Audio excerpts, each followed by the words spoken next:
Olá, pessoal, tudo bem com vocês? Chegamos no quarto capítulo. O quarto capítulo fala do Ministério Litúrgico dos Instrumentistas. Olha que importante a gente discutir sobre aquelas pessoas que nos ajudam com instrumentos, não só com o instrumento da voz, né? E aí o autor começa esse capítulo já falando dos primeiros problemas encontrados quando surgem as conhecidas bandas nas nossas igrejas, né? Ele fala que normalmente nessas bandas há um excesso do volume dos instrumentos, o que inibiria a participação da assembleia. Também tem o monopólio do canto, porque como o som é tão alto, quem acaba cantando é somente as pessoas da banda. E a postura de quem está lá é uma postura de show, ou seja, não dá sustentação para a assembleia fica no intuito de assistir e não de cantar junto, tá joia?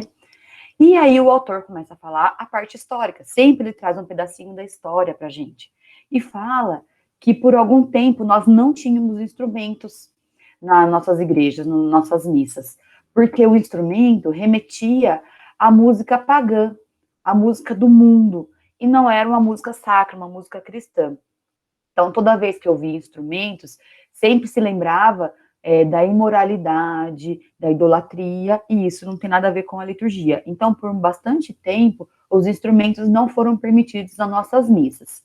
Mas, mesmo com isso, mesmo nas leituras, a gente sempre ouve, né, a gente sempre já leu também, a imagem da lira, da cítara, né, fala, cantemos como a cítara suave. Então, tem essas imagens de instrumentos relacionados à palavra. E o autor fala que alguns padres da época em que os instrumentos não eram permitidos faziam essa relação da assembleia que canta com a cítara, pois assim como o instrumentista, ele toca diferentes cordas da cítara e formando uma melodia harmoniosa, também a igreja, dirigida pelo Espírito Santo, une a sua voz na mais perfeita harmonia. Então, ao mesmo tempo que alguns padres não gostavam e não era permitido os instrumentos, outros traziam instrumentos como forma de levar nosso canto a Deus. Apesar disso tudo, dessa divergência, né, naquela época, ainda hoje, muito hoje, os padres são unânimes para dizer que a voz humana é o instrumento mais perfeito para o louvor. A nossa voz também é um instrumento, não só aquele violão, teclado, contrabaixo, a nossa voz também é um instrumento. E é o instrumento mais perfeito, porque a gente, sabendo utilizar, a gente vai proclamar a palavra.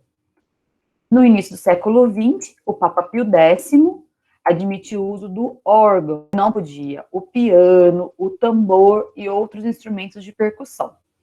O Pio XII, depois de 50 anos, né, do Pio X, veio o Pio XII, e ele, em seu moto próprio, né, que é uma carta que eles escrevem, elogiou o uso do órgão, mas continuou reticente com os instrumentos que ele chamava de ruidosos ou barulhentos, porque destoavam do rito sagrado. Chegou o Concílio do Vaticano II, e aí o Concílio do Vaticano organizou essa questão dos instrumentos. Trouxe o órgão de tubos como um instrumento apropriado para a liturgia, mas admitiu outros instrumentos que vão ser sempre autorizados pelas autoridades locais. Então, no caso do Brasil, a CNBB, que autorizaria quais instrumentos são adequados para a liturgia no Brasil. Normalmente são instrumentos que têm a ver com a nossa cultura, são instrumentos que têm mais a ver com a nossa realidade local, tá bom? Em 1967, eles soltaram, né, a Igreja no Mundo, a instrução Musicam Sacram, e trouxe as definições sobre a música sacra para a liturgia. Uma dessas definições é que os instrumentos não devem se sobrepor às vozes dos cantores e da assembleia, pois sempre o mais importante é a palavra proclamada nas músicas. É permitido os instrumentos? Sim, desde que eles não sejam mais altos do que a própria música da assembleia. Os instrumentos, então, têm como principais funções, de acordo com essa instrução Musicam Sacram, sustentar o canto, facilitar a participação e criar a unidade da assembleia. E os solos instrumentais, ou seja, momentos em que somente os instrumentos podem cantar, podem tocar, tem 4 momentos na liturgia que pode acontecer isso. No início da celebração, então, durante a procissão de entrada do presidente, dos demais ali que vão ajudar na liturgia, que ficam no presbitério, pode ser somente uma música instrumental. Outro momento, enquanto se faz a procissão e a preparação das oferendas. Também pode ser utilizado somente os instrumentos durante a comunhão e ao final da missa. Nesses 4 momentos, a música pode ser somente instrumental. E para concluir, 3 aspectos. Os instrumentos, então, são muito importantes, porque ele sustenta o coro e sustenta o canto da Assembleia e dá um caráter festivo para a ação litúrgica. É bom ter música, é bom ter instrumentos.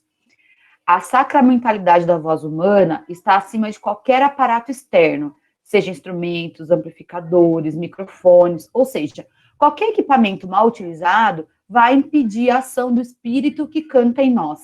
Então, a gente tem que ter vários equipamentos que colaboram, mas eles têm que colaborar, não sobrepor. E, mais uma vez, fala da formação dos instrumentistas, que é essencial para todos que exercem o ministério. Então, mais uma vez, a formação como importante. Vamos concluir com as nossas perguntas? Primeira pergunta: quais instrumentos musicais são normalmente utilizados nas celebrações litúrgicas de nossa comunidade? Quanto ao volume, segunda pergunta, quanto ao volume, há um justo equilíbrio entre o som dos instrumentos e os cantos dos fiéis? E a terceira, há algum programa de formação técnica e litúrgica para os instrumentistas de sua comunidade?